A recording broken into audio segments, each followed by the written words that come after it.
الحمد لله رب العالمين والعاقبة للمتقين والصلاة والسلام على أشرف الأنبياء والمرسلين وعلى آله الطيبين الطاهرين وأصحابه الهادين المهديين أما بعد فقد قال الله تبارك وتعالى في الكلام المجيد والفرقان الحميد فأعوذ بالله من الشيطان الرجيم بسم الله الرحمن الرحيم الأخلاء يومئذ بعضهم لبعض عدو إلا المتقين صدق الله المولانا العظيم وصدق رسوله النبي الكريم المكين الأمين ونحن على ذلك لمن الشاهدين والشاكرين والحمد لله رب العالمين إن الله وملائكته يصلون على النبي يا أيها الذين آمنوا صلوا عليه وسلموا تسليما اللهم صل على سيدنا محمد وعلى آل سيدنا محمد وبارك وسلم صلوا عليه صلاة وسلام عليك يا حبيبي يا رسول الله صلی اللہ تعالی علیہ وسلم۔ معزز سامعین اکرام، گزشتہ جمعہ حضرت خواجہ غریب نواز رحمۃ اللہ تعالی علیہ کی مبارک زندگی کو بیان کیا گیا، اور جو حصہ رہ گیا تھا آگے کا آج اس کو بیان کیا جائے گا۔ غریب نواز رحمۃ اللہ تعالی علیہ کے پیدائش سے لے کر آپ کے علم حاصل کرنے تک اور پیر و مرشد کے پاس جا کر ان سے روحانی فیوزات و برکات حاصل کرنے کے بعد مدینہ منورہ اور مکہ مکرمہ غریب نواز کے پہنچنے تک کے سارے واقعات بیان کر دیے گئے۔ غریب نواز رحمۃ اللہ تعالی علیہ کو حضور علیہ السلام نے حکم دیا کہ اے معین الدین، اب تمہیں ہندوستان کی سرزمین پر پہنچنا ہے، وہاں دین کو عام کرنا ہے۔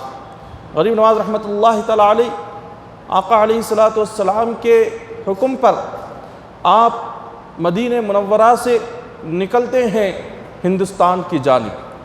جب آپ نے ہندوستان کا سفر شروع کیا تو غریب نواز رحمۃ اللہ تعالی علیہ تنہا تھے، آپ کے ساتھ کوئی شخص نہیں۔ آپ نے تنہا یہ سفر مدینہ سے جب ہندوستان کا شروعات فرمائی تو آپ یہ سفر کرتے کرتے بغداد پہنچے۔ بغداد میں غریب نواز رحمۃ اللہ تعالی علیہ نے جب غوث پاک رضی اللہ تعالیٰ عنہ کی خانقاہ پر پہنچے تو غوث پاک نے غریب نواز کو پہلی نظر میں دیکھا تو اپنے مریدوں سے فرمایا، اے میرے مریدوں، اس نوجوان کو دیکھو کہ اللہ تبارک و تعالیٰ اس نوجوان کو ولیوں میں وہ مقام عطا فرمائے گا کہ اس نوجوان کے ذریعے سے ہزاروں گنہگار سیدھی راہ پر آئیں گے۔ یہ جو نوجوان تمہیں نظر آ رہا ہے جس کا نام حسن ہے، اور اس کو حضور نے معین الدین کا لقب عطا کیا اور اللہ نے غریب نواز کا لقب عطا فرمایا، یہ نوجوان لاکھوں کافروں کو کلمہ پڑھائے گا، یہ نوجوان لاکھوں بھٹکے ہوئے لوگوں کو ہدایت کے راستے پر لے کر آئے گا، یہ نوجوان لاکھوں جہنمیوں کو جنتی بنائے گا۔ اس نوجوان کی بارگاہ میں جو بندہ آئے گا وہ ایمان والا بن جائے گا۔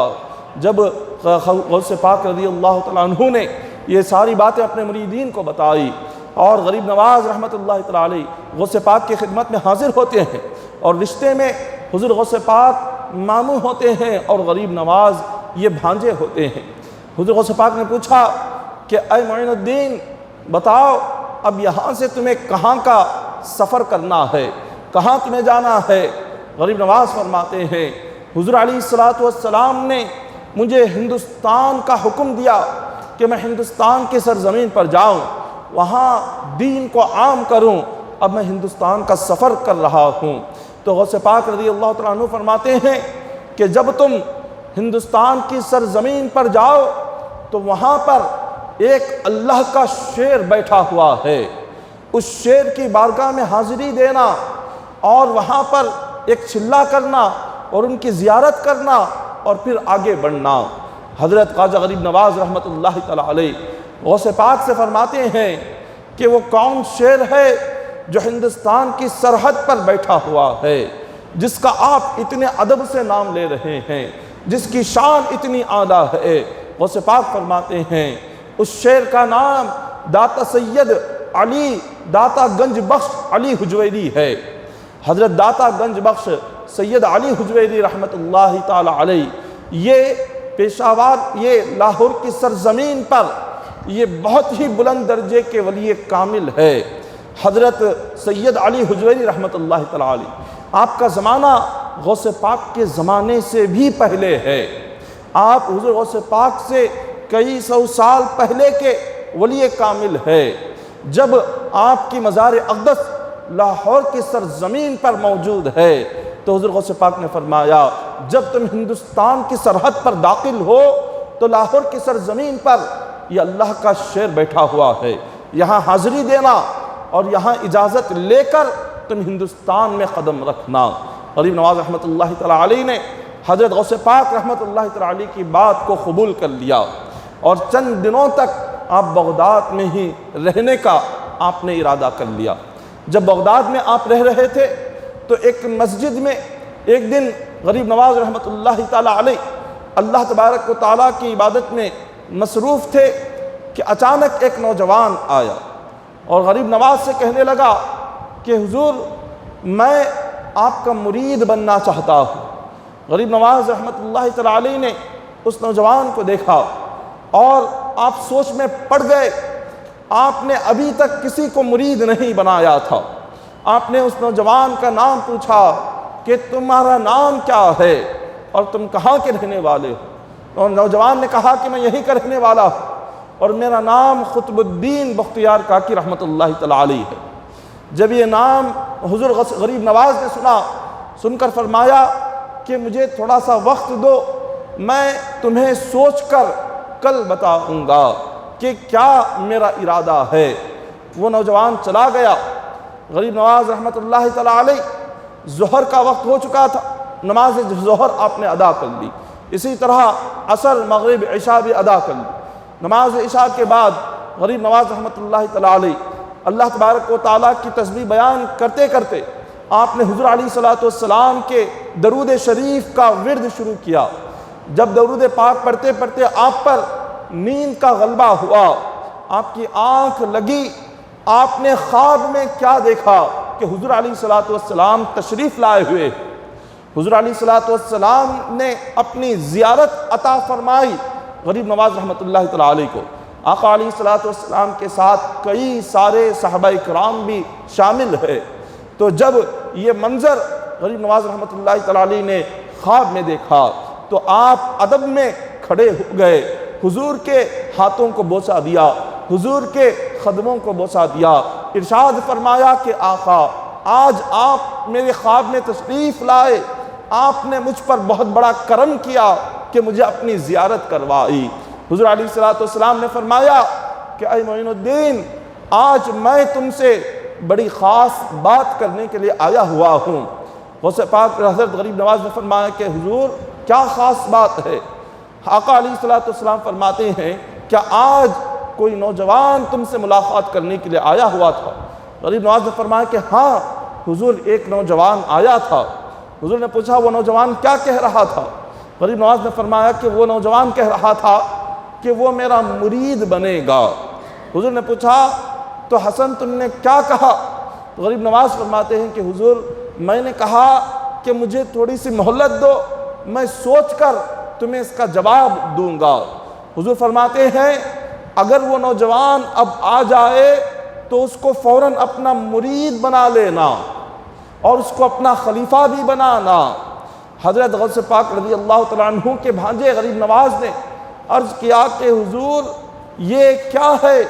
یہ قطب الدین بختیار کاکی رضی اللہ تعالیٰ عنہ کو آپ میرا مرید بنانے کے لیے مجھے کہہ رہے ہیں کیوں؟ حضور نے فرمایا وہ نوجوان قطب الدین بختیار کاکی وہ خود نہیں آیا تھا بلکہ میں نے اس کو تمہارے پاس بھیجا ہوا تھا، میں نے بھیجا تھا کہ وہ تمہارا مرید بنے، اس لیے کہ تم تنہا تھے، تمہارا کوئی ساتھی نہیں تھا، تو ہم نے اس نوجوان کو تمہارا ساتھی بنایا ہے، وہ تمہارے ساتھ ہندوستان آئے گا اور تمہارے اس کام میں تمہاری مدد بھی کرے گا اسی لیے جب وہ نوجوان آ جائے تو اس نوجوان کو اپنا مرید بنانا اور اس کو اپنا خلیفہ بھی بنا لینا۔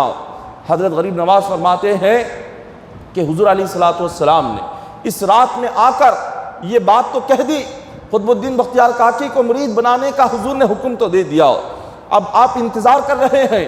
غریب نواز نے دوسرے دن انتظار کیا، حضرت قطب الدین بختیار کاکی نہیں آئے، لیکن دوسرے دن بھی حضور کی زیارت ہوئی اور حضور فرما رہے ہیں، حکم دے رہے ہیں کہ اے بیٹا حسن، جب کبھی نوجوان آ جائے اس کو اپنا مرید بنا لینا۔ غریب نواز نے اس حکم کو مان لیا۔ پھر تیسرے دن انتظار کیا، تیسرے دن بھی حضرت قطب الدین بختیار کاکی نہیں آئے۔ حضور نے تیسری رات بھی آ کر اپنی زیارت کروائی اور حکم فرمایا۔ غریب نواز نے اس حکم کو مان لیا، مگر قطب الدین بختیار کاکی رحمۃ اللہ تعالیٰ علیہ آپ مسلسل 40 دن گزر گئے، مگر آپ غریب نواز رحمۃ اللہ تعالیٰ علیہ کی بارگاہ میں نہیں آئے، اور 40 دنوں تک مسلسل ہر رات حضور علیہ الصلوۃ والسلام غریب نواز کے خواب میں آتے اور انہیں حکم دیتے کہ جب کبھی وہ نوجوان آ جائے نوجوان کو اپنا مرید بنا لینا۔ حضور علیہ الصلوۃ والسلام نے 40 راتوں تک غریب نواز کے خواب میں آ کر یہ حکم فرمایا کہ قطب الدین بختیار کاکی کو اپنا مرید بنا لو۔ آپ اندازہ لگائیں حضرت قطب الدین بختیار کاکی رضی اللہ تعالیٰ عنہ کا مقام کتنا بلند ہے۔ اللہ تبارک و تعالیٰ نے آپ کو کیا شان و عظمت عطا فرمائی ہے کہ حضور علیہ الصلوۃ والسلام خود غریب نواز کو حکم دے رہے ہیں کہ آپ انہیں اپنا مرید بنا لیں۔ جب 40 راتیں گزر گئی، 41ویں رات آئی۔ 41ویں رات غریب نواز رحمۃ اللہ تعالیٰ علیہ آپ اللہ تبارک و تعالیٰ کی عبادت میں مصروف ہیں۔ 41ویں رات ہے، غیب سے آواز آتی ہے کہ اے معین الدین، ہم تمہارے رب ہیں جو تم سے کلام فرما رہے ہیں۔ عالم خواب میں غریب نواز رحمۃ اللہ تعالیٰ علیہ جھومنے لگے، خوش ہو گئے، عرض کیا اے مالک و مولا، اے سارے عالموں کے رب، اے ساری کائنات کے پیدا کرنے والے، آج مولا تو مجھ سے بات کر رہا ہے، آج تو مجھ سے کلام کر رہا ہے، مولا میں تیرا سجدہ کر کے شکر ادا کرتا ہوں۔ غریب نواز سجدے میں چلے جاتے ہیں۔ اللہ تبارک و تعالیٰ غریب نواز رحمۃ اللہ تعالیٰ علیہ سے ارشاد فرماتے ہیں کہ اے معین الدین، ایک نوجوان ہے جو تمہارا مرید بننے کی خواہش رکھا ہوا ہے۔ غریب نواز نے فرمایا کہ مولا ہاں، مجھے حضور نے فرمایا ہے، حکم دیا ہے کہ میں اس کو اپنا مرید بنا لوں۔ رب نے فرمایا وہ میرا بھی محبوب ہے اور میرے نبی کا بھی محبوب ہے، میں نے اس کو اپنے خاص بندوں کی فہرست میں اس کا نام شامل کر لیا ہے، وہ ہم سے محبت کرنے والا ہے، وہ ہمارے محبوب بندوں میں سے ہے، لہٰذا ہمارا حکم ہے کہ تم اس کو اپنا مرید بھی بنانا، اپنا جھبا بھی پہنانا، اپنا خلیفہ بھی بنانا۔ اللہ اکبر! یہ غریب نواز کو اللہ کی بارگاہ سے یہ الہام ہو رہا ہے، اللہ کی بارگاہ سے کشف میں خدا یہ حکم دے رہا ہے، یہ آپ سے فرما رہا ہے۔ غریب نواز رحمۃ اللہ تعالیٰ علیہ نے اس حکم کو مان لیا۔ جیسے ہی صبح ہوئی، آپ نے حضرت قطب الدین بختیار کاکی رضی اللہ تعالیٰ عنہ کی تلاش کے لیے ایک شخص کو بھیجا۔ اس شخص نے تلاش کر کے حضرت قطب الدین بختیار کاکی رحمۃ اللہ تعالیٰ علیہ کو غریب نواز کی بارگاہ میں وہ لے کر آتا ہے، اور غریب نواز فرماتے ہیں کہ اے نوجوان، تیری شان اللہ نے کتنی بلند فرما دی ہے کہ تیری سفارش حضور فرما رہے ہیں، تجھے مرید بنانے کے لیے اللہ مجھے حکم دے رہا ہے، سارے نبیوں کے آقا حضور مجھے حکم دے رہے ہیں، مولا نے کیا عظمت کا مقام تجھے عطا فرمایا۔ یہ کہہ کر غریب نواز رحمۃ اللہ تعالیٰ علیہ نے حضرت قطب الدین بختیار کاکی کو اپنا مرید بھی بنا دیا، اپنا جھبا بھی پہنا دیا، اپنا خلیفہ بھی بنا دیا۔ غریب نواز رحمۃ اللہ تعالیٰ علیہ کے سارے مریدوں میں سب سے پہلے جو آپ کے مرید بنے وہ حضرت قطب الدین بختیار کاکی ہیں، جو سب سے پہلے غریب نواز کے مرید ہیں، جو پہلے آپ کے خلیفہ ہیں، اور یہ اللہ کے حکم سے غریب نواز نے انہیں مرید بنایا، حضور کے حکم سے غریب نواز نے انہیں مرید بنایا۔ اب اللہ نے یہ مقام و مرتبہ قطب الدین بختیار کاکی کو جو عطا فرمایا، یہ کیسے عطا فرمایا؟ رب نے اتنا بلند درجہ حضرت قطب الدین بختیار کاکی کو جو عطا فرمایا ہے، یہ بلند درجہ اس لیے کہ آپ نے اپنی پیدائش کے ساتھ ہی اللہ کی عبادت شروع فرما دی تھی۔ رب نے جن جن اولیاء کو مقام اعلیٰ عطا فرمایا، بلند درجات عطا فرمائے، وہ سارے وہ اولیاء ہیں کہ جنہوں نے اپنی زندگی میں پیدائش سے اللہ کی عبادتیں کرنی شروع کر دی تھی۔ حضرت قطب الدین بختیار کاکی رحمۃ اللہ تعالی علیہ بھی انہی اولیاء میں سے تھے کہ جنہوں نے اپنی پیدائش سے رب کی وہ عبادت کی تھی کہ جب آپ کی عمر 4 سال کی ہوئی تو آپ کے والد گرامی نے حضرت قطب الدین کو اپنے ساتھ لے کر ایک مدرسے میں گئے اور قاری صاحب سے کہا کہ آج سے میں اپنے بچے کو مدرسے میں داخلہ کروا کر اس کو دینی تعلیم سکھانا چاہتا ہوں، قرآن کی تعلیم سکھانا چاہتا ہوں۔ استاد نے اس بات کو قبول کر لیا اور حضرت قطب الدین بختیار کاکی کو اپنے سامنے بٹھایا اور انہیں اعوذ باللہ من الشیطان الرجیم پڑھایا۔ حضرت قطب الدین بختیار کاکی نے اعوذ باللہ پڑھ لیا، پھر بسم اللہ استاد نے پڑھایا، آپ نے بسم اللہ الرحمن الرحیم بھی پڑھ لیا۔ اب اعوذ باللہ بسم اللہ کے بعد استاد سورہ فاتحہ پڑھاتے ہیں، حضرت قطب الدین سورہ فاتحہ نہیں پڑھتے۔ پھر استاد دوسری مرتبہ الحمدللہ رب العالمین انہیں پڑھاتے ہیں، وہ نہیں پڑھتے۔ استاد نے یہ سوچا شاید اعوذ باللہ اور بسم اللہ بچے گھروں میں پڑھ لیتے ہیں، آسان ہے، اور یہ سورہ فاتحہ کی پہلی آیت شاید یہ مشکل ہو رہی ہوگی، ان کے پڑھنے میں شاید تکلیف ہو رہی ہوگی، اسی لیے یہ نہیں پڑھ رہے ہیں۔ جب استاد نے کہا کہ بیٹا کیا پڑھنے میں کوئی مشکل پیش آ رہی ہے، کیا یہ سبق تمہیں مشکل نظر آ رہا ہے؟ حضرت قطب الدین فرماتے ہیں کہ کوئی مشکل نظر نہیں آ رہا۔ تو پھر استاد نے پوچھا پڑھ کیوں نہیں رہے ہو؟ آپ نے فرمایا اس لیے نہیں پڑھ رہا ہوں کہ مجھے یہ سورہ پہلے سے ہی یاد ہے۔ تو آپ نے سوچا کہ چلو سورہ فاتحہ ہے، گھروں میں بچے ایسے ہی سن کر یاد کر چکے ہوں گے، تو آپ نے ان سے کہا آگے کا سورہ بقرہ پڑھ لو۔ الف لام میم استاد نے جب پڑھانا شروع کیا، حضرت قطب الدین فرمانے لگے یہ الف لام میم میں نے اس سورے کو بھی یاد کر لیا ہے، یہ سورہ بھی مجھے آتا ہے۔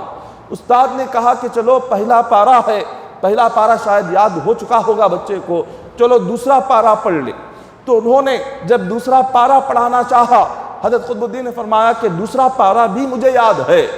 آپ نے تیسرا پارہ پڑھانا چاہا، آپ نے کہا کہ تیسرا پارہ بھی یاد ہے۔ استاد نے پوچھا کہ چلو تم سناؤ تو صحیح تمہیں کتنا قرآن یاد ہے، تم زبان سے تو کہہ رہے ہو کہ مجھے یہ سورہ بھی یاد ہے، یہ پارہ بھی یاد ہے، میں سنوں تو صحیح کہ تمہیں کتنا قرآن یاد ہے۔ حضرت قطب الدین کی عمر کتنی ہے؟ صرف اور صرف 5 سال ہے، کہ جس عمر میں بچے اعوذ باللہ بسم اللہ سیکھتے ہیں، جس عمر میں بچے سورہ فاتحہ سیکھتے ہیں، حضرت قطب الدین کو استاد نے پوچھا تمہیں کتنا یاد ہے سناؤ۔ حضرت قطب الدین نے سورہ فاتحہ سے لے کر قرآن کے 14 پارے بغیر دیکھے استاد کو سنا دیے۔ 14 پاروں کے آپ حافظ تھے 5 سال کی عمر میں۔ استاد سے فرمایا آدھا قرآن کا میں حافظ بن چکا ہوں، اب اس کے آگے کا مجھے پڑھائیں، 15واں پارہ مجھے پڑھائے۔ استاد کی حیرت زدہ، استاد اتنے حیران ہوئے، پوچھا یہ اتنی چھوٹی سی عمر میں کیا تم یہاں آنے سے پہلے کسی دوسرے مدرسے میں پڑھ کر آئے ہو؟ فرمایا کہ نہیں، یہ پہلا مدرسہ جہاں میں آیا ہوں۔ تو پوچھا یہ 14 پارے تم نے کہاں یاد کیے، یہ 14 پارے تم نے کہاں حفظ کیے؟ حضرت قطب الدین فرماتے ہیں میری جو ماں ہے، میری ماں 14 پاروں کی حافظ ہیں، وہ نماز فجر پڑھ کر مجھے اس وقت تک دودھ نہیں پلاتی تھی جب تک مجھے گود میں رکھ کر وہ 14 پارے نہیں پڑھتی تھی۔ وہ پہلے 14 پارے پڑھ لیتی، بعد میں مجھے دودھ پلاتی، اور میں اپنی ماں کی گود میں سوتے ہوئے وہ ہر دن 14 پارے سن کر میں بھی اس کا حافظ بن گیا۔ پہلا مدرسہ جو اولاد کا ہوتا ہے وہ ماں کی گود ہے۔ ماں کی گود اولاد کے لیے پہلا مدرسہ ہے، جہاں سے بچہ کچھ سیکھتا ہے، جہاں سے بچے کو تربیت ملتی ہے، جہاں سے بچے کو دین ملتا ہے، تعلیم ملتی ہے، قرآن اور حدیث کی تربیت ملتی ہے۔ یہ ساری چیزیں پہلے جو ہوتی ہیں ماں کی گود سے شروع ہوتی ہیں۔ حضرت قطب الدین رضی اللہ تعالیٰ عنہ، آپ کی والدہ 14 پاروں کی حافظ تھی تو بیٹا بھی پیدائشی ولی تھا۔ آپ کی والدہ 14 پارے ہر دن بیٹے کو گود میں لے کر پڑھتی تھی، تو 5 سال کی عمر میں حضرت قطب الدین 14 پارے کے حافظ بن گئے تھے۔ آج مائیں اپنی اولاد کو اپنی گود میں رکھ کر وہ قرآن کی آیتیں سنانے کی بجائے وہ انہیں فلمی گانے سناتے رہتی ہیں، وہ اپنی اولاد کو گود میں رکھ کر انہیں کلمے سکھانے کی بجائے وہ انہیں گالیاں دیتی ہیں۔ اپنی اولاد کو گود میں رکھ کر دین کی باتیں بتانے کی بجائے آج مائیں بے حیائی اور بے شرمی کی باتیں اولاد کے سامنے کر رہی ہوتی ہیں۔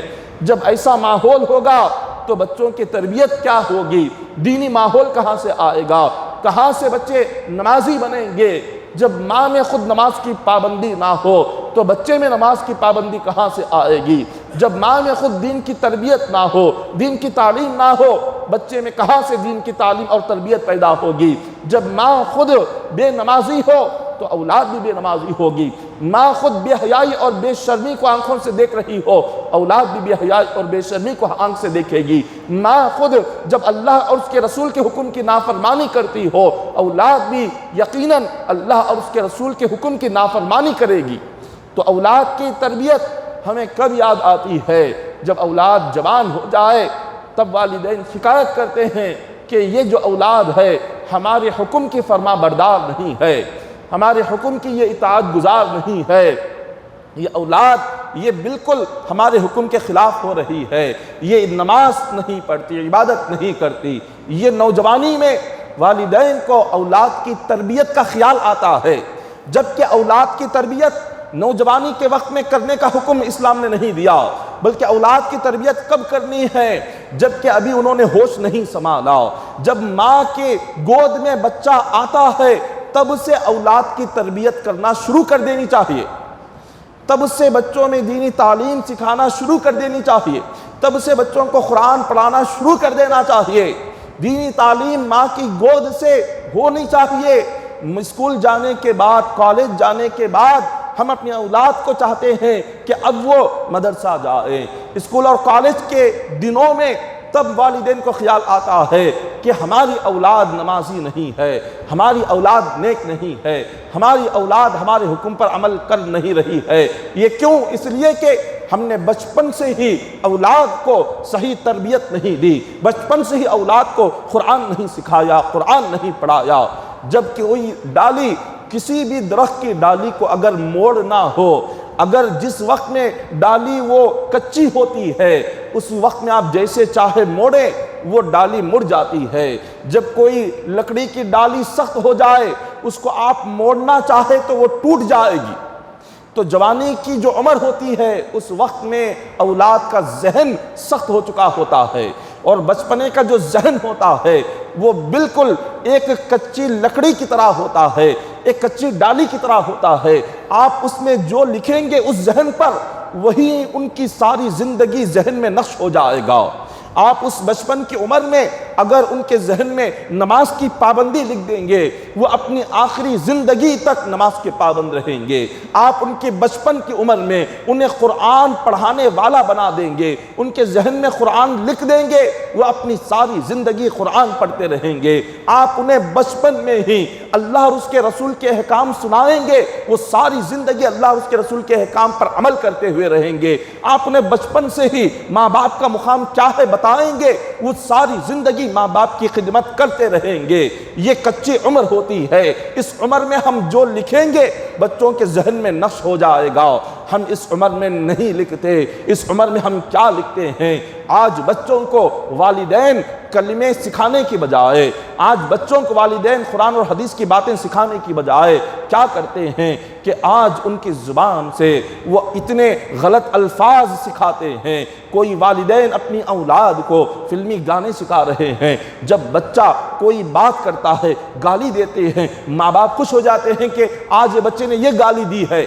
اگر وہ زبان سے کوئی فلمی نغمہ گا لے تو والدین خوش ہو جاتے ہیں کہ میرے بیٹا اور میری بیٹی نے آج یہ گایا ہے۔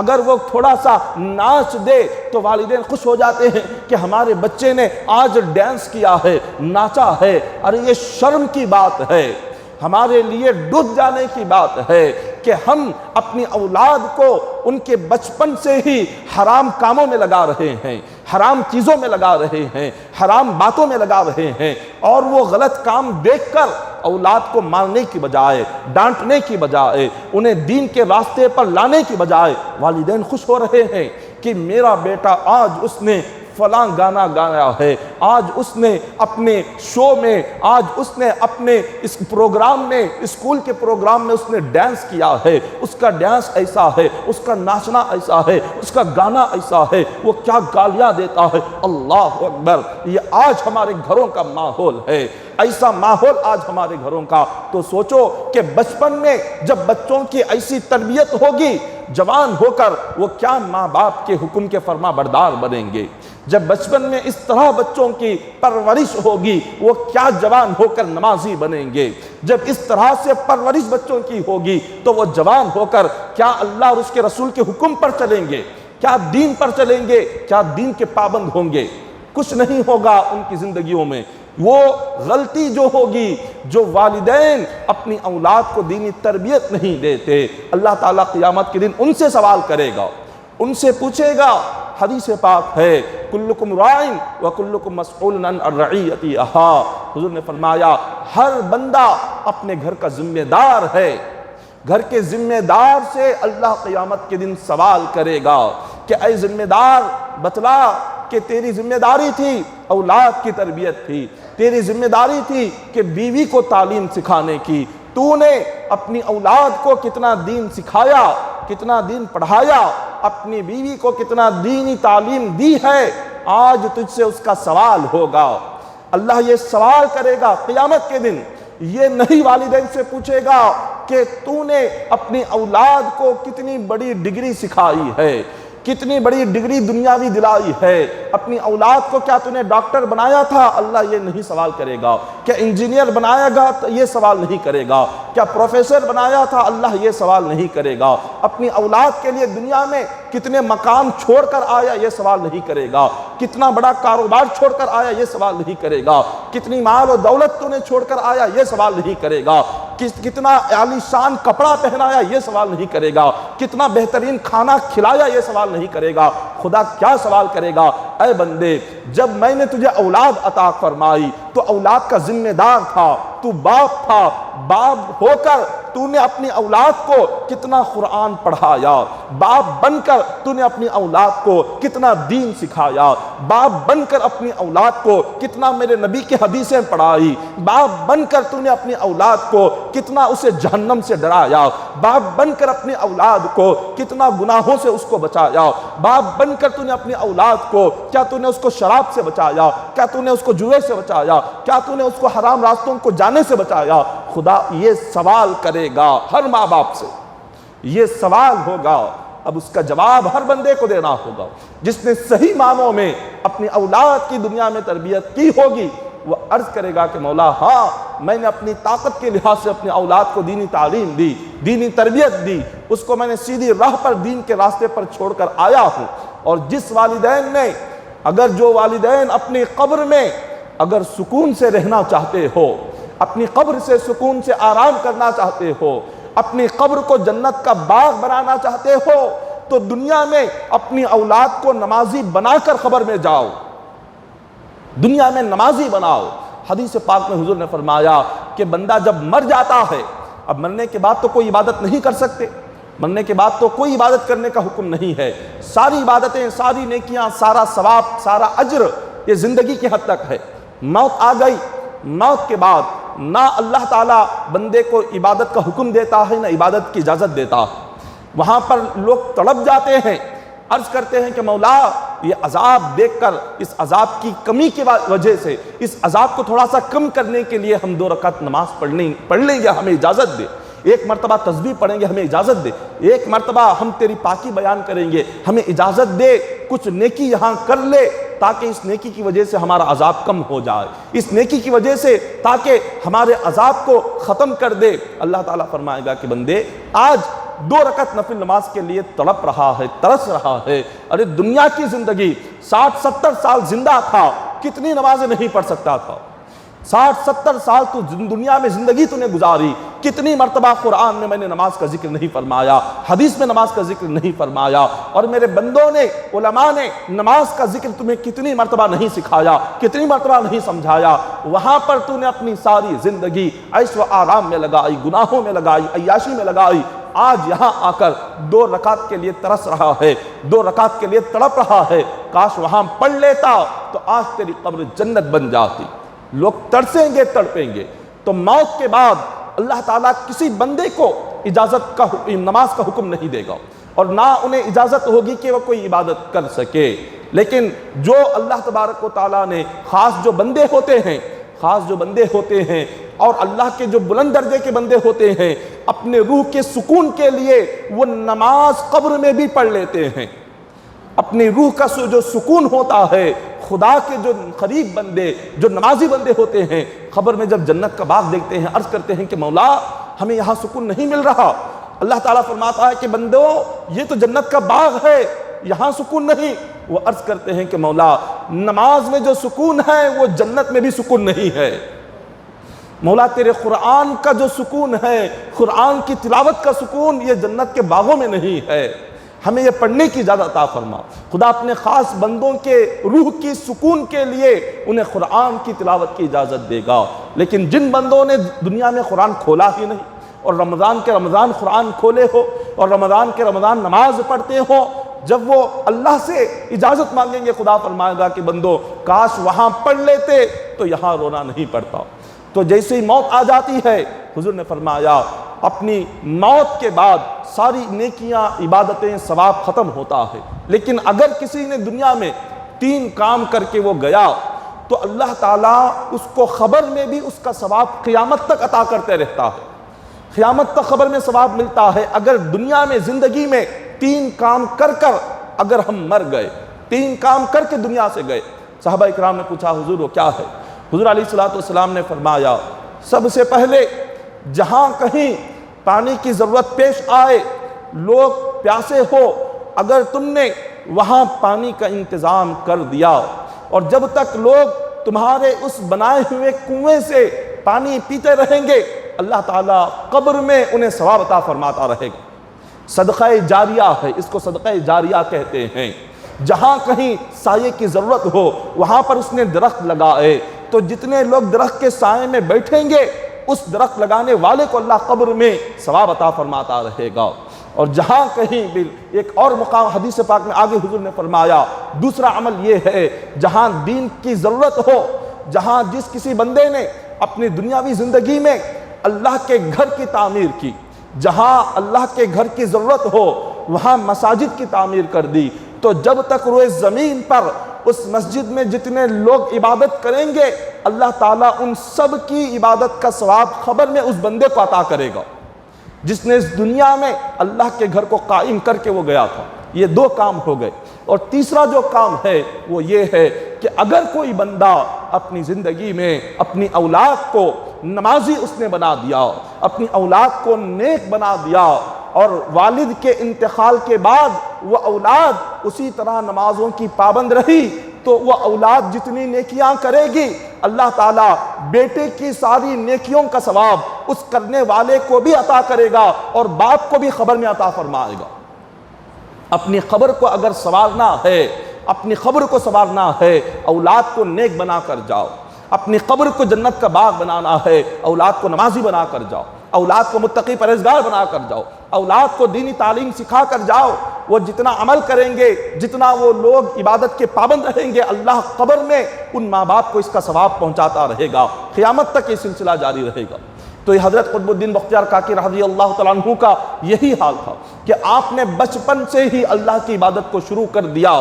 بچپن سے ہی ماں باپ کی تربیت ایسی تھی کہ اس تربیت میں 5 سال کی عمر میں 14 پاروں کے حافظ بن گئے۔ یہ بچپن کا جب یہ حال تھا تو جوانی میں اللہ نے آپ کو کیا مقام عطا کیا ہوگا، کیا علم حاصل کیا ہوگا حضرت قطب الدین بختیار کاکی نے۔ غریب نواز رحمۃ اللہ تعالیٰ علیہ کے پہلے مرید اور پہلے خلیفہ حضرت قطب الدین بغداد میں حضرت خواجہ غریب نواز کو ملے، اور اللہ کا اور رسول کا حکم تھا کہ انہیں ساتھ رکھنا ہے۔ تنہا غریب نواز تھے تو آپ نے بغداد سے حضرت قطب الدین رضی اللہ تعالیٰ عنہ کو لے لیا اور وہاں سے اپنا سفر جاری رکھا۔ تو آپ سفر کرتے کرتے ہندوستان سے پہلے آپ ایک مقام پر پہنچے جو کہ ایک ایران کا ایک مقام ہے، ایران کا مقام سیستان ہے، وہاں پر پہنچے۔ وہاں حضرت خواجہ شیخ شہاب الدین سہروردی رضی اللہ تعالیٰ عنہ سے ملاقات کی۔ سہرورد جو سلسلہ ہے، سہرورد سلسلے کے جو بانی ہیں حضرت شیخ شہاب الدین رضی اللہ تعالیٰ عنہ، سہروردی سلسلہ حضرت شیخ شہاب الدین رضی اللہ تعالیٰ عنہ سے شروع ہوا۔ وہاں پر ملاقات ہوئی، ایران میں ملاقات ہوئی، سیستان کے علاقے میں غریب نواز رحمۃ اللہ تعالیٰ علیہ کی، دونوں آپس میں کچھ دینی باتیں کر رہے تھے۔ حضرت قطب الدین فرماتے ہیں کہ میرے پیر و مرشد حضرت غریب نواز رحمۃ اللہ تعالیٰ علیہ کی نظر ایک 12 سال کے لڑکے پر پڑی جو وہاں سیستان کے جنگلات سے گزر رہا تھا۔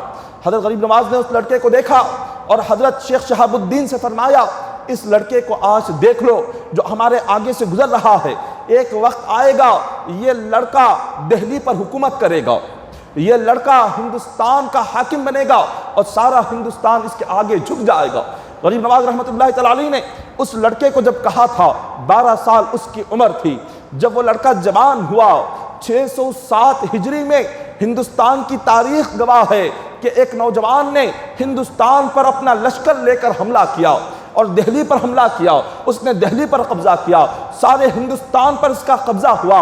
یہ کون تھا لڑکا 12 سال کی عمر میں غریب نواز نے جس کو فرما دیا تھا یہ ہندوستان کا بادشاہ بنا تھا؟ یہ کوئی اور نہیں تھا بلکہ یہ سلطان شمس الدین التمش بادشاہ تھا۔ سلطان شمس الدین التمش یہ ایک ہندوستان کی تاریخ میں یہ 607 عیسوی کا ایک بادشاہ گزرا ہے، یہ اس دور کا بادشاہ، اس کے بادشاہت کی خوشخبری حضرت غریب نواز رحمۃ اللہ تعالیٰ علیہ نے 12 سال کی عمر میں آپ نے دے دی تھی۔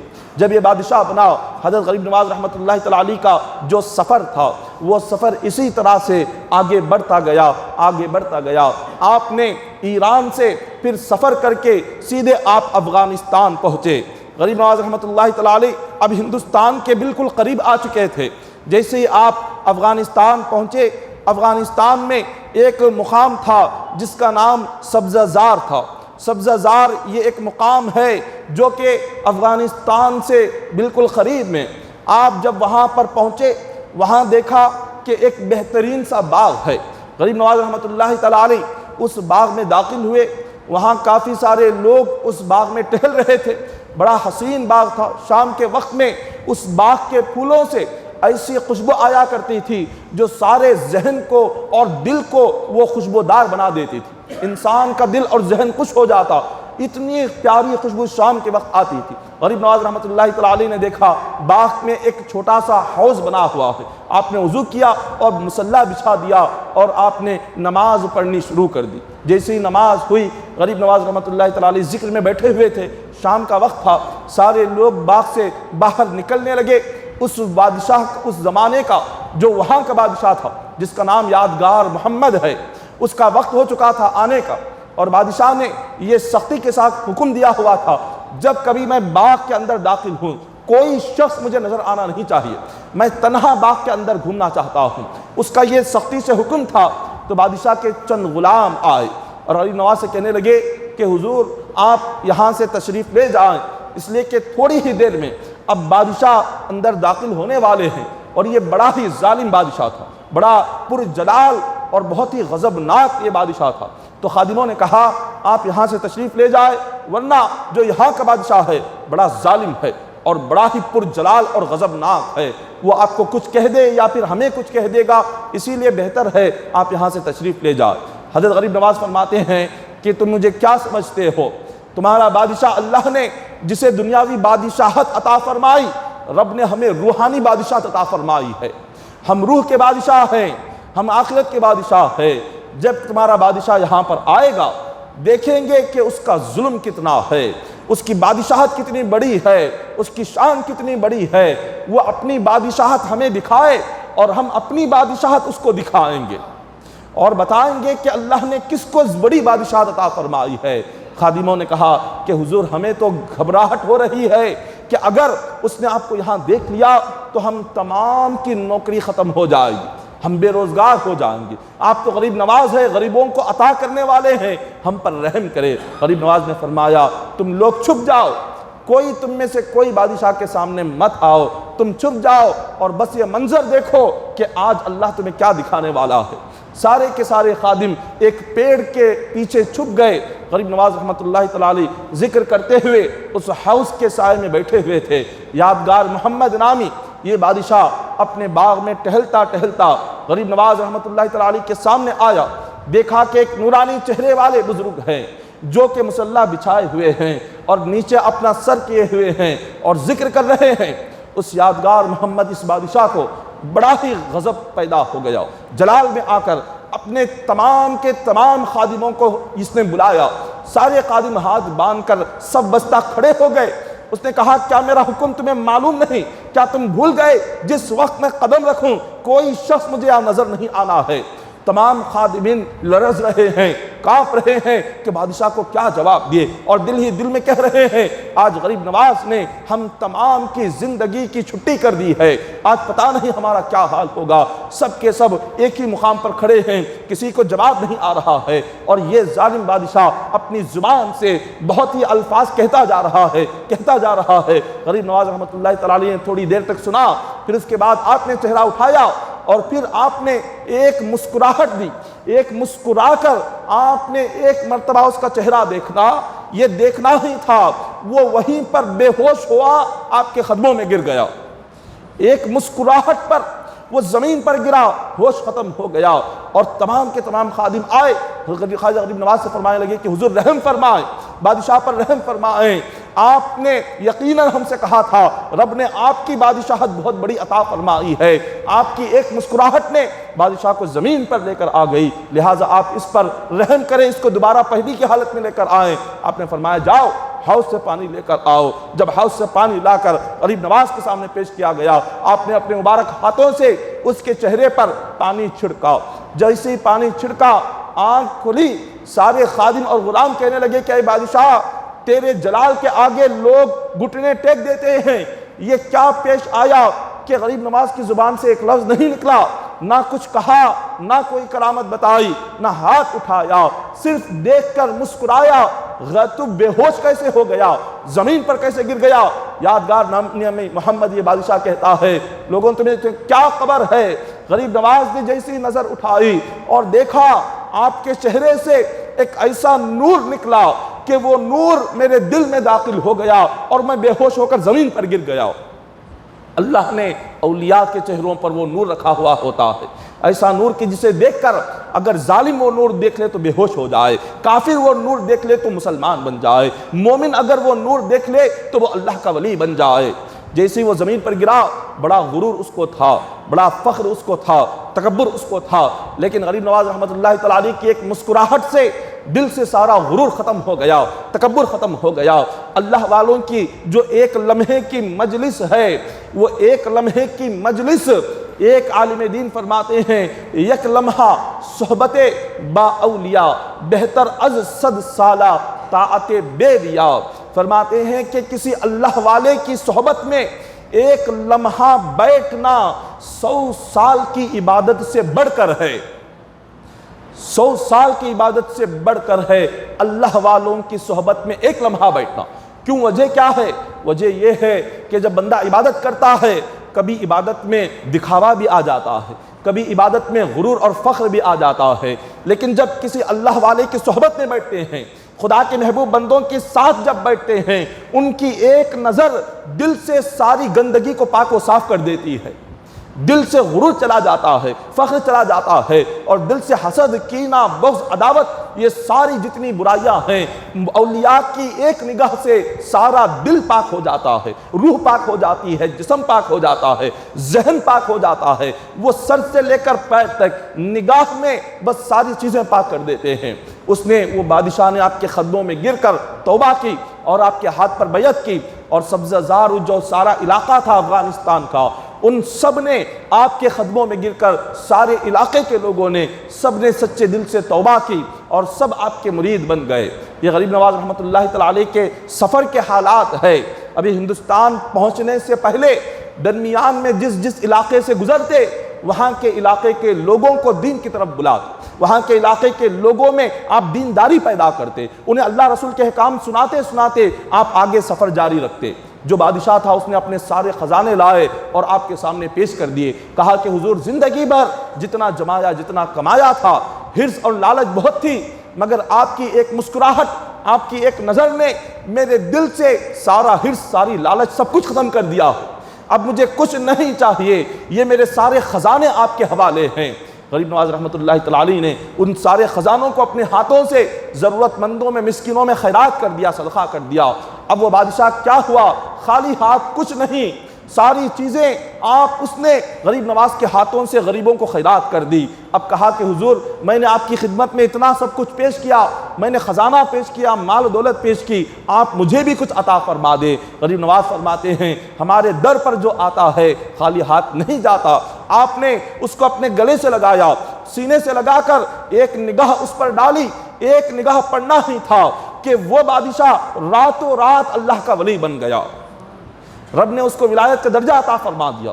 وہ بادشاہ کی راتیں غریب نواز سے ملاقات سے پہلے جو اس کی راتیں شراب میں گزرتی تھی، اس کی راتیں ناچ گانے میں گزرتی تھی، اس کی راتیں عیاشیہ میں گزرتی تھی. غریب نواز نے جب سے سینے سے لگایا اور ایک نگاہ اس پر ڈالی، اس رات سے اس کی ہر رات نماز تہجد میں گزرتی تھی. ہر رات اللہ کی بارگاہ میں کھڑا ہوتا، مصلی پر روتا، گڑ گڑاتا، اللہ تبارک و تعالیٰ کا ذکر کرتا، خدا کی تسبیح بیان کرتا. اس رات سے وہ ہر رات تہجد میں کھڑا ہو کر رب کو راضی کرنے والا بن گیا. رب تبارک و تعالیٰ نے اتنا بلند مقام اس کو عطا کیا. غریب نواز رحمۃ اللہ تعالی علیہ نے ان تمام لوگوں کو دینی تعلیم پر قائم رہنے کا حکم دیا اور پھر آپ آگے بڑھے. افغانستان سے خواجہ غریب نواز رحمۃ اللہ تعالی علیہ سفر کرتے کرتے ہندوستان کی سرحد آپ پشاور پہنچے، اور پشاور سے آپ پھر سفر آپ نے جاری رکھا، اور پھر اس کے بعد آپ لاہور پہنچے. لاہور کی سرزمین پر حضرت غوث پاک رضی اللہ تعالیٰ عنہ نے ارشاد فرمایا تھا جب تم لاہور کی سرزمین پر پہنچو وہاں اللہ کا ایک شیر ہے، اس شیر کے پاس جا کر پہلے حاضری دینا، اور حاضری دے کر اس سے اجازت لے کر ہندوستان میں قدم رکھنا، کیونکہ اللہ کی بارگاہ میں مقام و مرتبہ بہت اعلیٰ ہے. وہ کون بزرگ ہیں، وہ کون ولی ہیں کہ جن کی عظمتوں کا ذکر غوث پاک فرما رہے ہیں. اور غریب نواز نے ہندوستان میں آنے سے پہلے ان کی بارگاہ میں حاضری دی، اور 40 دن غریب نواز نے ان کی مزار کے پاس بیٹھ کر چلہ کیا. یہ کون تھے؟ حضرت سید علی حجویری داتا گنج بخش لاہوری رحمت اللہ تعالی علیہ، جو کہ لاہور کی سرزمین پر جن کی مزار اقدس ہے. داتا گنج بخش یہ وہ بزرگ ہیں کہ ایک مرتبہ غوث پاک کے سامنے ان کا نام لیا گیا، ان کا ذکر آیا تو غوث پاک فرماتے ہیں کہ اگر یہ میرے زمانے میں ہوتے تو میں ان کا مرید بن جاتا. وہ مقام ہے سید علی حجویری کا، داتا گنج بخش کا، کہ لاہور کے سرزمین پر جن کی مزار اقدس ہے. غوث پاک سے کئی سو سال پہلے کے یہ ولی کامل ہے. ارے وہ غوث پاک جنہوں نے کہا کہ قدمی ہذا علی رغبت کل ولی اللہ. غوث پاک ایک دن منبر پر کھڑے ہو کر فرماتے ہیں میرا قدم روئے زمین کے ہر ولی کی گردن پر ہے. جب آپ نے یہ جملہ فرمایا، یہ اللہ نے وہ مقام جب غوث پاک کو عطا فرمایا، وہ فرماتے ہیں اگر میرے زمانے میں داتا گنج بخش ہوتے تو میں ان کا مرید بن جاتا. تو اندازہ لگاؤ کیا مقام ہوگا حضرت سید علی حجویری داتا گنج بخش کا. تو غریب نواز رحمت اللہ تعالی علیہ جب ان کے مزار اقدس پر حاضر ہوتے ہیں، سلام عرض کرتے ہیں، اور 40 دن تک غریب نواز نے داتا گنج بخش علی حجویری کی مزار کے پاس بیٹھ کر وہاں پر چلہ مکمل کیا. اور 40 دن مکمل ہو گئے. آپ نے ان سے اجازت مانگی، ان سے کہا کہ میں نے یہاں پر آپ کی بارگاہ میں بیٹھ کر 40 دن مکمل کر لیے، اب آپ سے میری دعا یہ ہے کہ آپ میرے سینے کو اپنے فیض سے اور برکت سے بھر دے.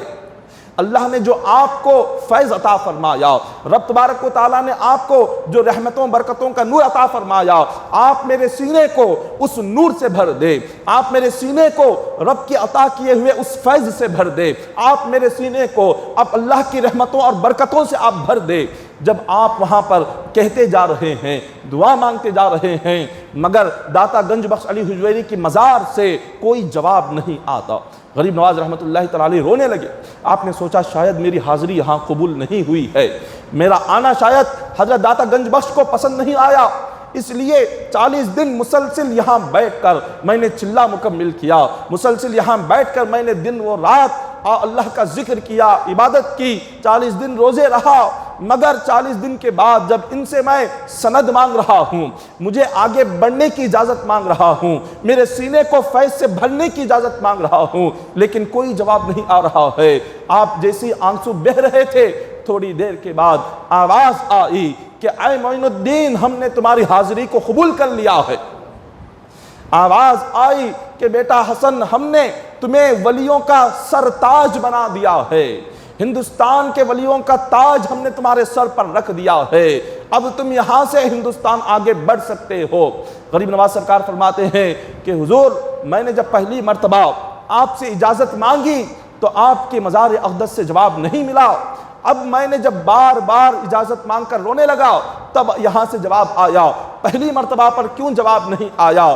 داتا گنج بخش علی حجویری فرماتے ہیں کہ معین الدین، پہلی مرتبہ جب تم نے اجازت مانگی تو ہمیں ہر دن نماز فجر کے بعد تمہارا قرآن پڑھنا یاد آیا، تم ہر دن نماز فجر کے بعد ہماری مزار کے پاس بیٹھ کر قرآن پڑھتے تھے، اور تمہارا قرآن پڑھنا ہمیں اتنا اچھا لگتا تھا کہ ہم نہیں چاہتے کہ تم ہمارا در چھوڑ کر کہیں باہر جاؤ، ہم چاہتے تھے کہ یہیں پر رہو، ہر دن نماز فجر کے بعد قرآن پڑھتے رہو، ہمیں قرآن سناتے رہو، ہم تمہاری آواز سنتے رہے، ہم تمہیں یہاں سے رخصت کرنا نہیں چاہتے تھے، اگر ہم جواب دے دیتے تم یہاں سے رخصت ہو جاتے، ہم نے چاہا کہ تم یہیں پر رہو، ہماری بارگاہ میں رہو، جب تم رونے لگے، تمہارے آنسو جاری ہو گئے تو تمہاری آنکھوں کے آنسو ہم سے دیکھے نہیں گئے، تمہارا غم برداشت نہیں ہوا، اس لیے ہم نے اپنی مزار سے آواز دی اور تمہیں جواب دیا اور تمہیں جانے کی اجازت عطا فرمائی۔ اگر تم نہ روتے تو ہم تمہیں یہیں پر رکھتے اور اپنی بارگاہ سے کہیں باہر جانے نہیں دیتے۔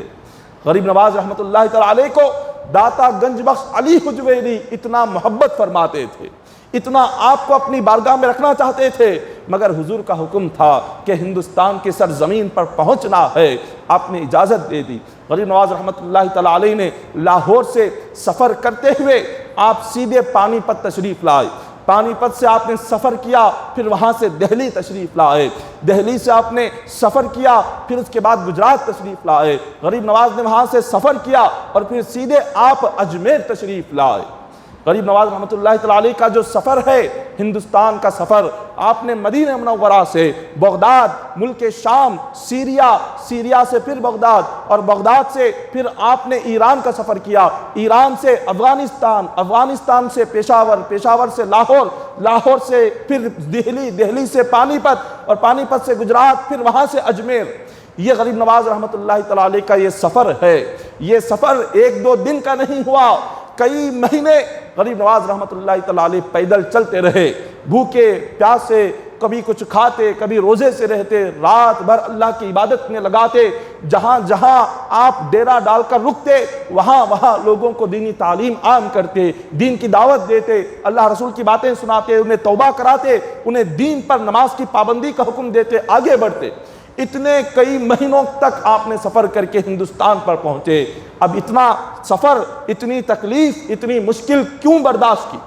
اتنی ساری تکلیفیں، بھوک کی تکلیف، پیاس کی تکلیف، 800 سال پہلے سفر اتنا آسان نہیں تھا، بڑا مشکل سفر ہوتا تھا، پیدل چل کر سفر کرنا ہوتا تھا۔ یہ ساری تکلیف، یہ ساری مشکل کس لیے تھی؟ تاکہ ہندوستان کی سرزمین پر اسلام آ جائے، تاکہ ہم لوگ، آنے والی نسلیں، ہم کلمہ پڑھیں، ہماری خاطر، ہمارے دین کی تربیت کی خاطر، یہاں اسلام کو عام کرنے کی خاطر غریب نواز نے اپنا گھر چھوڑا، اپنی ماں کی جدائیگی کو برداشت کیا، اپنے پیر و مرشد سے جدا ہوئے، مدینے کی جدائیگی کو برداشت کیا، پھر بغداد کی جدائیگی کو برداشت کیا، بھوکے پیاسے رہ کر اتنی تکلیف اٹھائی، اس سرزمین پر آئے تاکہ آنے والی نسلوں میں دین آئے، آنے والی نسلیں کلمہ پڑھنے والی بن جائے، آنے والی نسلیں قرآن پڑھنے والی بن جائیں، آنے والی نسلیں اللہ رسول کو راضی کرنے والی بن جائیں۔ اتنی تکلیف اٹھائی دین کے لیے، لیکن آج افسوس ہمارا معاملہ یہ ہے کہ آج ہم دین کے لیے تکلیف اٹھانا تو دور کی بات ہے، جس غریب نواز نے دین لا کر ہمارے گھروں میں پہنچایا، بس اس دین پر عمل کرنا بھی ہم سے نہیں ہوتا۔ دین کو پھیلانا تو دور کی بات ہے، کسی کافر کو مومن بنانا تو بہت دور کی بات ہے، کسی بے نمازی کو نماز کے راستے پر لانا تو بہت دور کی بات ہے، ہم خود نمازی بن جائے تو آج بہت بڑی بات ہے۔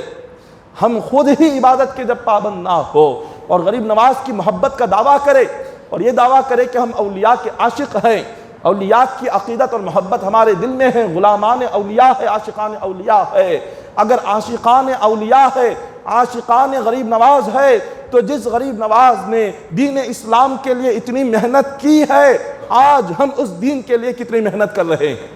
جس غریب نواز نے دین کو پھیلانے کے لیے اپنی ماں کی جدائیگی کو برداشت کیا، گھر چھوڑا، وطن چھوڑا، اپنی بستی چھوڑی، رشتہ داروں کو چھوڑا اور ہندوستان کی سرزمین پر پیدل بھوکے پیاسے چل کر آئے، آج ہم اس دین کے لیے کیا کر رہے ہیں، اس دین پر عمل کتنا ہے، دین کے پابند کتنے ہیں، نماز کے پابند کتنے ہیں، روزے کے پابند کتنے ہیں، اور کتنوں تک دین پہنچا رہے ہیں، اور کتنا دین سیکھتے ہیں، کتنا دین جانتے ہیں۔ افسوس، دین پہنچانا تو دور کی بات ہے، آج ہمارے سینے دین سے خالی ہے۔ سورہ فاتحہ کے سوا کیا یاد ہے؟ سورہ فاتحہ، قل هو اللہ احد، انا اعطینا الم ترا، یہ 3-4 سورے چھوڑے تو ساری زندگی بھر کیا کوئی دوسرا سورہ ہمیں یاد ہوتا ہے؟ اور یہ سورے بھی یاد بھی زندگی میں نہیں کرتے، گھروں میں کبھی پڑھتے پڑھتے بچپن میں ماں باپ جو کانوں میں ڈال دیتے ہیں، بس اتنا ہی، اس کے علاوہ کبھی قرآن لے کر، قرآن کھول کر چلو کچھ قرآن کے سورے یاد کر کر میں نماز میں پڑھوں، ساری زندگی ایک 5 منٹ کے لیے یہ خیال نہ ذہن میں آتا ہے نہ دل میں آتا۔ 5 منٹ کے لیے قرآن پڑھنے کا، یاد کرنے کا خیال نہیں آتا۔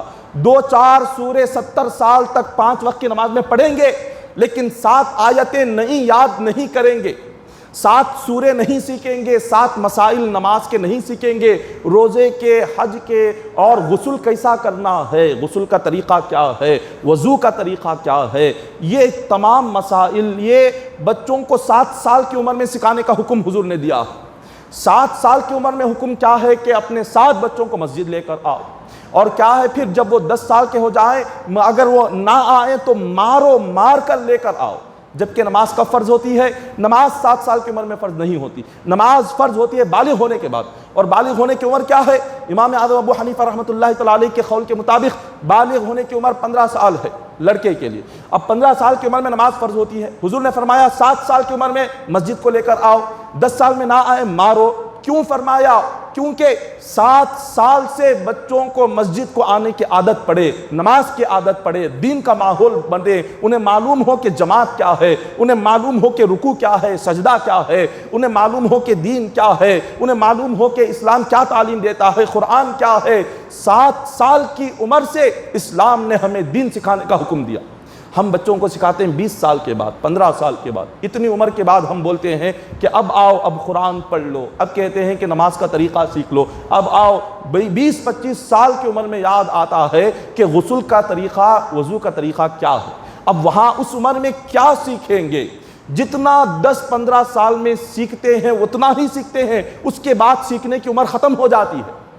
سیکھنے کی جو دین کی عمر ہے، دین سیکھنے کی عمر جو ہوتی ہے بچوں کی، 15 سال سے پہلے آپ جتنا بچوں کو پڑھائیں سکھائیں وہ ساری زندگی اتنا ہے، اس کے بعد نہ کچھ سیکھ سکتے ہیں نہ کچھ پڑھ سکتے ہیں، کیونکہ آج دنیاوی تعلیم اتنی بڑھ گئی کہ بچہ اگر 10th میں پہنچ گیا، 10th میں آنے کے بعد اب وہ دین کی تعلیم کا خیال تک ذہن سے ختم ہو جاتا ہے۔ جو بچوں کو پڑھانا ہے 10th میں آنے سے پہلے جتنا دین پڑھا سکتے ہو پڑھاؤ، جتنا قرآن سکھا سکتے ہو سکھاؤ، جتنے سورے یاد دلا سکتے ہو دلاؤ، جتنے مسائل سمجھا سکتے ہو، نماز روزے کے مسائل، وضو غسل کا طریقہ جو سکھا سکتے ہو سکھاؤ۔ 10 کلاس سے پہلے 10th میں بچے آ گئے، اب ختم، اس کے بعد وہ پلٹ کر نہیں دیکھتے، نہ دین کی طرف، نہ ماں باپ کی طرف، نہ اللہ والوں کی طرف۔ تو لہٰذا 7 سال کی عمر سے ہمیں اللہ تبارک و تعالیٰ کی بارگاہ میں اپنے بچوں کو سکھانا، لانا، دین کی تربیت تب سے شروع کرنا ہے۔ جتنے اللہ والوں کی زندگیاں ہیں، سارے اولیاء کی زندگی کو دیکھ لے کہ سب نے اپنی اولاد کی جو تربیت کی تھی، جب ان کے پیٹ میں بچہ ہوتا تھا تب سے اولاد کی تربیت کرنا شروع کر دیتے تھے۔ غریب نواز کی زندگی دیکھ لے، حضرت قطب الدین بختیار کاکی کی زندگی کو دیکھ لے، حضرت غوث پاک رضی اللہ تعالیٰ عنہ کی زندگی کو دیکھ لے، صابر پیا کلیری رضی اللہ تعالیٰ عنہ کی زندگی کو پڑھ لے، حضرت نظام الدین محبوب اولیاء کی زندگی کو پڑھ لے، کتابوں میں موجود ہے۔ سب کی جو زندگیاں نظر آتی ہے، جب وہ اپنی ماں کے حمل میں تھے، پیٹ میں آ گئے، اس وقت سے ان کی والدہ نے اپنی اولاد کی تربیت کرنا شروع کر دیا تھا۔ حمل کے وقت میں وہ قرآن پڑھتی تھیں تاکہ قرآن کی برکت بچے کو پہنچے۔ آج مائیں حمل کے وقت میں جب فلمیں دیکھے گی تو بچہ کیا نمازی بنے گا؟ جب بچہ پیٹ میں ہو، ماں جو دیکھتی ہے، جو بولتی ہے، جو سنتی ہے، اس کا سب کا اثر ماں کے پیٹ میں رہنے والے بچے پر پڑتا ہے۔ وہ قرآن سنے گی تو آنے والا بچہ حافظ قرآن بنے گا، وہ نماز پڑھے گی حمل کے وقت میں، آنے والا بچہ نمازی بنے گا، وہ حمل کے وقت میں اگر اللہ رسول کی باتیں سنے گی تو آنے والا بچہ بہترین نعت پڑھنے والا، بہترین قاری بنے گا۔ لیکن کیا ہے، نماز پڑھنا تو آج ہماری ماؤں بہنوں نے حمل کی حالت میں چھوڑ دیا۔ حمل کا بہانہ ہوتا ہے، نماز کے لیے تکلیف ہوتی ہے، فلم دیکھنے کو تکلیف نہیں ہوتی۔ اللہ اکبر! حالت حمل میں ماں تھیٹر میں چلی جاتی ہے۔ کیسا ماحول ہے جب ایسے گناہوں کے ماحول میں، حمل کے وقت میں جب ایسے گناہ ہوتے ہو تو آنے والی نسل کیا ہماری نیک بنے گی؟ آنے والی نسل کیا اپنے والدین کی قدر کرے گی؟ کیا والدین کی خدمت کرے گی؟ کیونکہ تربیت ہی نہیں ہے تو کیا دین آئے گا؟ تو اللہ والے غریب نواز رحمت اللہ تعالیٰ علیہ ساروں کی زندگی بھری ہوئی ہے کہ انہوں نے اپنی زندگی کی جو شروعات کی، ماں کے پیٹ سے انہیں دین کی باتیں سکھائی جاتی تھی۔ غریب نواز رحمت اللہ تعالیٰ علیہ جیسے آپ اجمیر پہنچے، اجمیر کی سرزمین پر قدم رکھنے سے لے کر وہاں پر آپ کی خانقاہ بنانے تک کیا واقعات پیش آئے، اب یہ آخری حصہ ہے۔ 3 جمعہ سے غریب نواز رحمت اللہ تعالیٰ علیہ کی زندگی بیان ہو رہی ہے۔ غریب نواز کی پیدائش سے لے کر آپ کے پیدائش کے سال سے لے کر 15 سال تک کیا واقعات پیش آئے، پہلی جمعہ بیان کیا گیا، اور دوسری جمعہ میں 15 سال سے لے کر علم کہاں حاصل کیے، پیر و مرشد کون تھے، کس کے پاس مرید بنے، کس خانقاہ میں گئے، پھر مکہ اور مدینہ کی زیارت کی، وہاں تک بیان کیا گیا، اور اب مدینہ سے لے کر ہندوستان پہنچنے تک، اجمیر پہنچنے تک بیان کیا گیا۔ اب اجمیر پہنچنے کے بعد سے لے کر اجمیر میں اپنا مقام اور اپنی خانقاہ بنانے تک کے کیا واقعات پیش آئے، آئندہ جمعہ انشاءاللہ اس کا ذکر کیا جائے گا، تو لہٰذا آپ تمام اس میں شرکت فرمائیں۔ محترم سامعین اکرام، کل کا جو دن ہے، ہفتے کا دن گزرنے کے بعد جو کل کی رات آ رہی ہے، یہ شب معراج ہے۔ تو شب معراج میں اس مسجد میں جو اذان ہوگی 9:30 بجے اذان ہوگی اور 10 بجے جماعت ہوگی، اور نماز مکمل ہونے کے بعد انشاءاللہ جو 10:30 بجے تقریر کا آغاز ہوگا، 10:30 بجے سے۔ اور معراج کیا ہے، معراج میں کیا ہوا، معراج میں کیا کیا واقعات پیش آئے، کیوں اس کو معراج کہتے ہیں، انشاءاللہ اس کا ایک بہت ہی تفصیلی موضوع ہے کہ حضور علیہ الصلوۃ والسلام کو آج کی رات اللہ نے کیا کیا سیر کرائی، حضور نے کیا کیا منظر دیکھا، کہاں کہاں گئے، کہاں کہاں پہنچے، زمینوں کی سیر کیا تھی، زمینوں میں حضور نے کیا کیا دیکھا، آسمانوں میں کیا دیکھا، عرش میں کیا دیکھا، سدرۃ المنتہا میں کیا دیکھا، اللہ کا دیدار کیسے کیا، اللہ کا دیدار کرتے وقت میں اللہ نے کیا سوال کیا، حضور نے کیا جواب دیا، یہ سارے ایک تفصیلی واقعات ہے کہ اگر ہم میں سے جو بھی مومن اس کو سن لے تو ایمان تازہ ہو جائے گا۔ ایک بہت ہی تفصیلی موضوع ہے، تو اسی لیے 10:30 سے لے کر صبح 4:30 تک انشاءاللہ یہ تقریر کا سلسلہ جاری رہے گا۔ 10:30 بجے سے تقریر شروع ہوگی تو 10:30 سے لے کر 1.5 گھنٹہ ایک پہلا حصہ ہوگا، جس میں حضور علیہ الصلوۃ والسلام نے جو زمین کی سیر کی، زمین کی سیر میں آقا علیہ الصلوۃ والسلام نے کیا کیا منظر دیکھا، یہ اس کو 10:30 سے لے کر 12 یا 12:15 تک اس کو بیان کیا جائے گا۔ اس کے بعد آدھے گھنٹے کا وقفہ رہے گا، آدھے گھنٹے کے وقفے کے بعد پھر آسمانوں کی سیر شروع ہوگی، 7 آسمانوں میں حضور نے کیا دیکھا، پھر وہ 1 بجے سے لے کر تقریباً 1:30 بجے تک آسمانوں کی سیر کا ذکر کیا جائے گا، پھر آدھا گھنٹہ وقفہ رہے گا 2 بجے تک، پھر 2 بجے سے لے کر 3:30 اور یا 4 کے قریب تک حضور عرش اعلیٰ پر پہنچنے کے بعد جو اللہ کا دیدار کیے، وہ دیدار کیسا تھا، اس دیدار میں اللہ اور اس کے رسول کے درمیان کیا باتیں ہوئی، کون بندہ نہیں چاہتا کہ حضور نے اللہ سے کیا باتیں کی اور اللہ نے کیا باتیں سنائی ہے، یہ ایک انمول خزانہ ہے جو اللہ والوں بزرگان دینوں نے کتابوں میں لکھا اور ان کتابوں کے ذریعے سے آپ تک پہنچے گا۔ تو یہ آخری جو 4 بجے تک کا، جو 2-2:30 بجے سے لے کر 4 بجے تک کا جو وقفہ ہوگا، اس وقت میں عرش الہی کا، اللہ کے دیدار کا ذکر کیا جائے گا، اور پھر اس کے بعد جیسے آخری حصہ ختم ہوگا 4 بجے یا 4:15 بجے انشاءاللہ دعا شروع ہوگی، اور تقریباً 4 بجے سے لے کر 4:30 یا 5 بجے تک دعا کا سلسلہ جاری رہے گا، اس لیے کہ معراج کی رات ہے اور معراج کی رات اللہ تعالیٰ حضور کے صدقے میں یقیناً ہماری ہر دعائیں قبول فرمائیں گے۔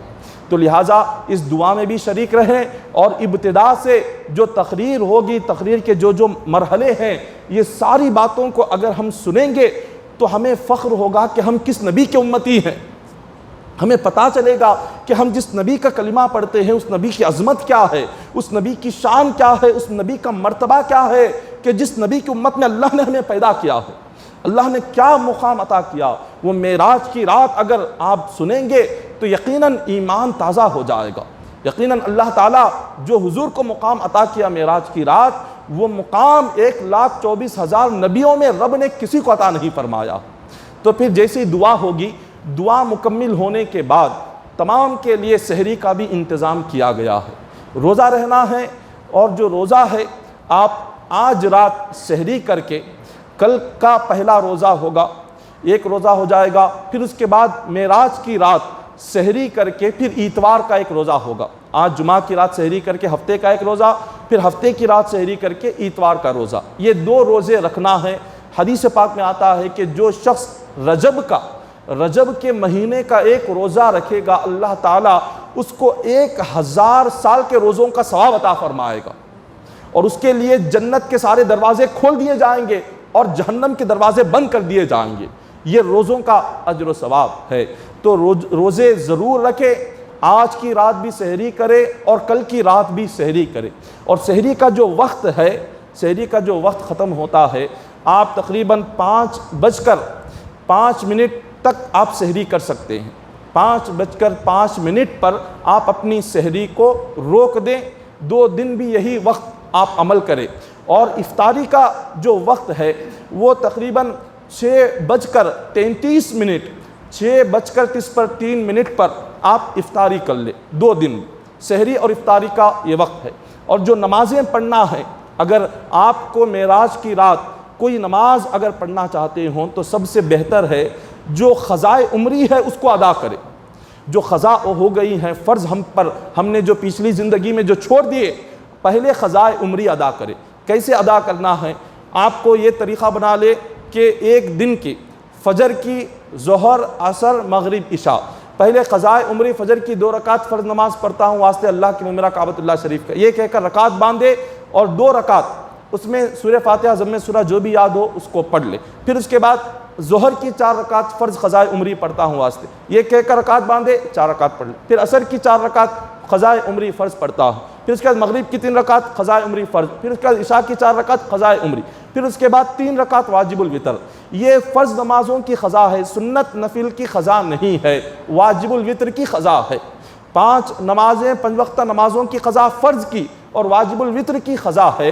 اتنی جیسے ایک دن مکمل ہو گیا، عشاء ہو گئی، واجب الوتر ہو گئی، اب اس کے بعد پھر دوسرے دن فجر سے، پھر فجر سے لے کے ظہر، عصر، مغرب، عشاء 2 دن کی ہو گئے، پھر فجر، مغرب، عشاء، ظہر، عصر، اس طرح سے ایک دن کی آپ مکمل کرتے چلے جائیں۔ جتنی نمازیں ہو سکتی ہو پڑھ سکتے ہوں اس رات میں، اتنی قضائے عمری نمازیں آپ پڑھ لیں۔ انشاءاللہ اللہ تبارک و تعالی اس رات میں ہمیں حضور کا ذکر سننے کا، روزہ رکھنے کا اتنا اجر و ثواب عطا فرمائے گا کہ اس کے صدقے میں اللہ ہمیں قبر کے عذاب سے، جہنم سے عذاب سے محفوظ فرما دے گا۔ بس آپ تمام کو کل ضرور سے شرکت کرنا ہے اس بیان میں بھی، اور سحری کا بھی تمام کے لیے انتظام رہے گا۔ دعا ہے کہ اللہ تبارک و تعالی ہم تمام کو کہنے سننے سے بڑھ کر عمل کرنے کی توفیق عطا فرمائے، اور اللہ تبارک و تعالی ہم تمام کے اعمال کو قبول فرمائے، ہماری محنتوں کو قبول فرمائے، ہماری عبادتوں کو قبول فرمائے، نمازوں کو قبول فرمائے۔ اور اب تمام کے لیے مسجد کے آگے ہی گاڑیاں چھوڑنے کا انتظام کیا گیا ہے، تو لہٰذا گاڑیوں کو راستے کے درمیان میں نہ چھوڑیں کہ جس سے کسی دوسرے کو تکلیف پہنچے۔ تو اپنی جتنی بھی گاڑیاں ہوں گی معراج کی رات، آپ ساری گاڑیوں کو بالکل مسجد کے آگے جو ہے گاڑیاں چھوڑنے کا خاص طور پہ انتظام کیا گیا ہے، وہیں آگے لا کر آپ تمام چھوڑ دیں۔ آمین، وآخر دعوانا الحمدللہ رب العالمین۔